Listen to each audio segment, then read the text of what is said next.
voici les titres de cette édition. Nous parlerons actualité avec l'ouverture du FIPADOC. Cela va être le Cannes du documentaire. Ensuite, nous parlerons cinéma avec la nouvelle série télévisée Sex Education. Nous parlerons aussi danse avec le Gumbwe, qui est un style musical très rythmé d'Afrique de l'Ouest. Et pour finir, nous parlerons musique avec Céline Dion qui va se produire en concert à Londres en juillet 2019. Tout de suite, le développement.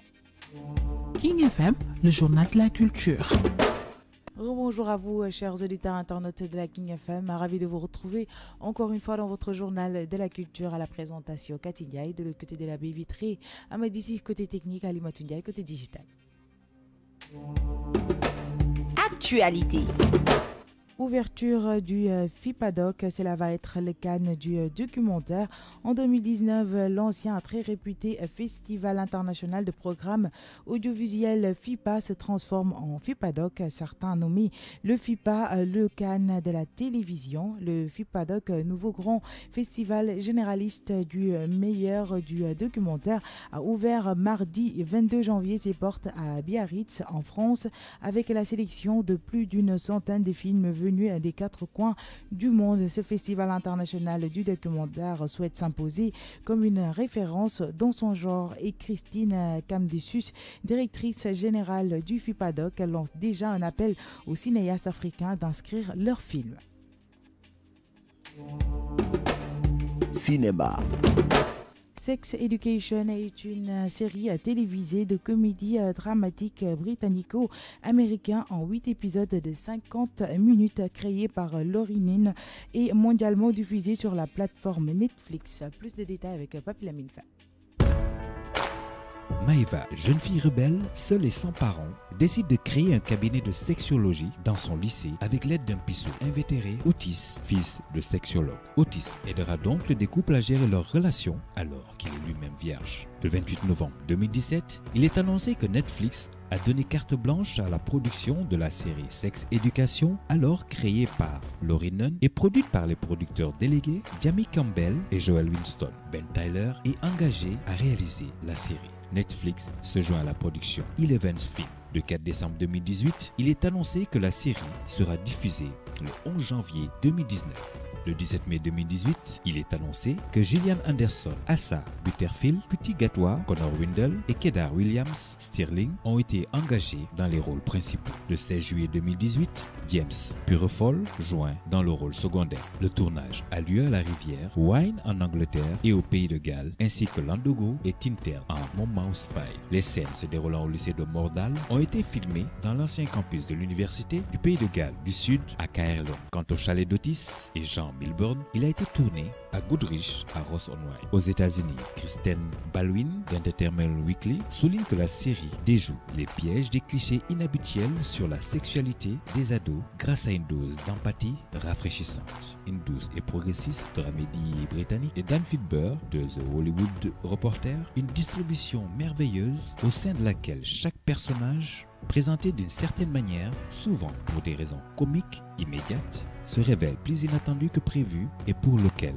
on a forcément de la compassion. Plus la série avance, plus le casting secondaire offre des prestations approfondies, ainsi que Julie Berman de Time. Malgré un point de départ farfelu, Sex Education est peuplé de personnages complexes. Elle épouse et incarne l'une des visions les plus progressistes sur le sexe que la télé nous est offerte. En France, Le Parisien avoue une série jouissive.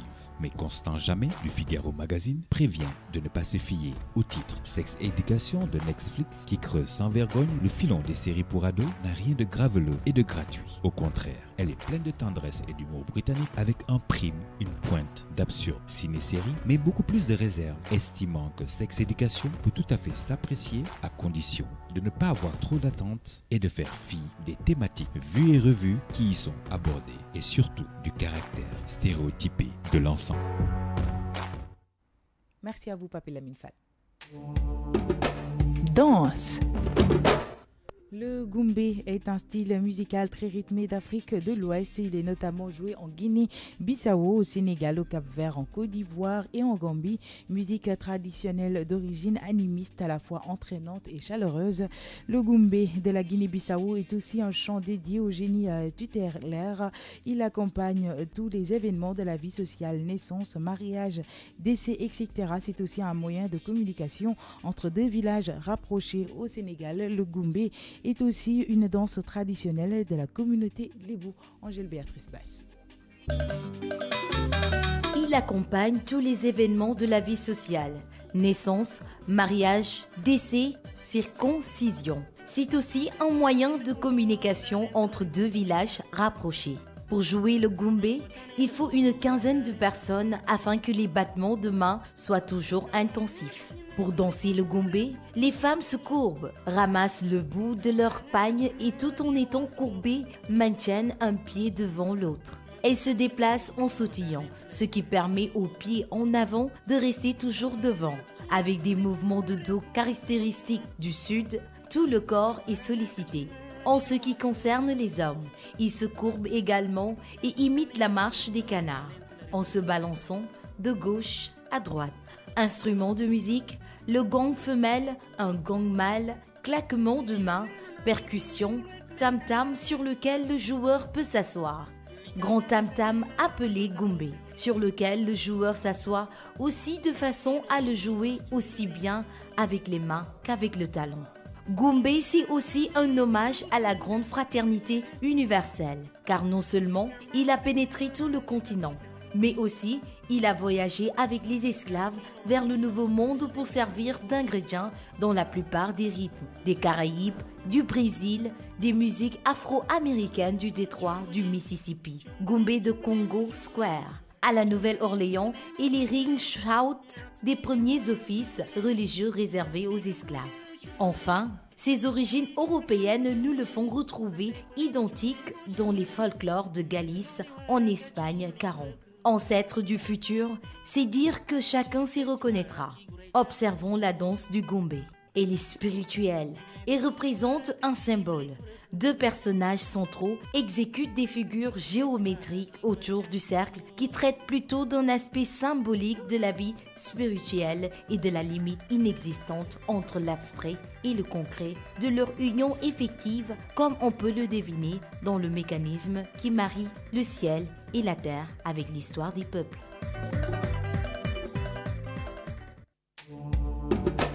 Musique. Céline Dion se produira en concert à Londres en juillet 2019. Elle l'annonce elle-même dans une vidéo partagée sur les réseaux sociaux.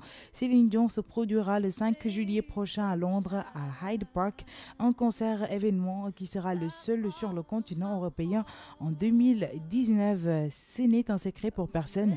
Céline Dion travaille depuis la fin de l'exploitation de l'album Encore un soir 2016 sur son prochain disque en anglais destiné au marché international. Amorcée par Rick Ivory, une ballade sur le deuil écrite par Pink en écho à la disparition de René Angélil. Cette nouvelle ère a pris plus de temps que prévu tant la star canadienne possède un planning bien chargé.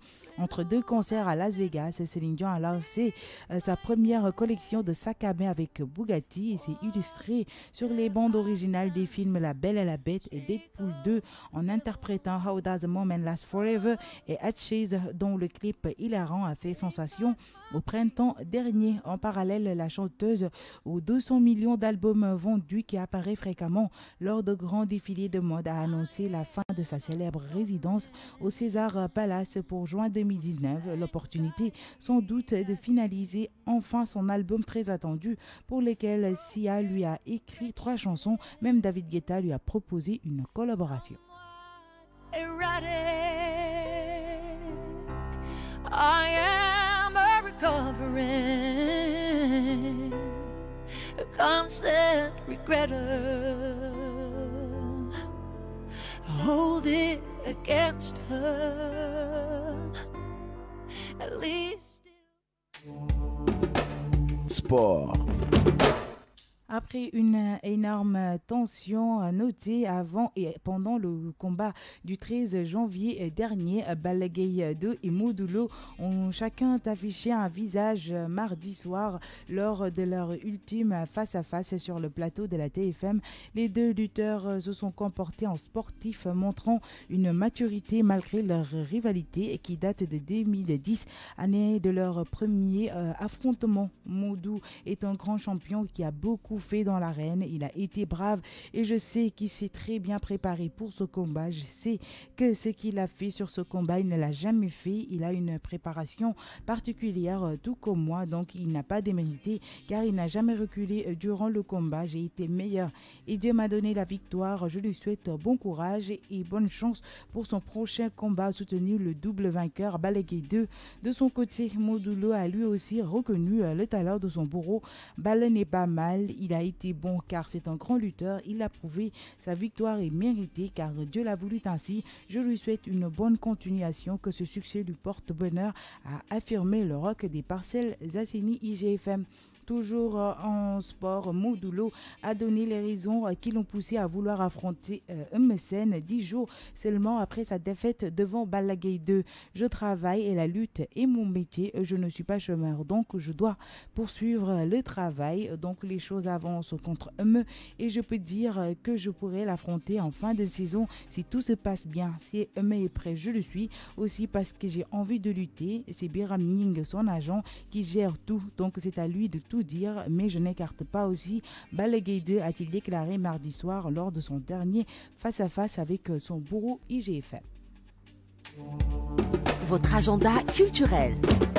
Et ceci mettra un terme à votre journal de la culture. Vous aurez la soirée Rumba, regard féminin sur la rumba congolaise, présentée par l'association Lumière des Cultures en collaboration avec Sido Service et Ika Group. La soirée Rumba est une cérémonie culturelle qui se tient tous les ans depuis 2015 à Dakar, au Sénégal, du 15 au 16 mars à la place du Souvenir africain au complexe de l'intendance des armées. Vous aurez aussi le prochain marché mensuel des produits locaux des Guinou le 13 octobre à la place du Souvenir World Surf League Championship Tour. Les Sénégal pro une étape de la Coupe du Monde de surf au Surf Paradise Almadi à Dakar du 27 au 31 mars aux Almadies. Culture, musique, art, cinéma, danse, tout ici. Le journal de la culture sur King FM avec Cathy.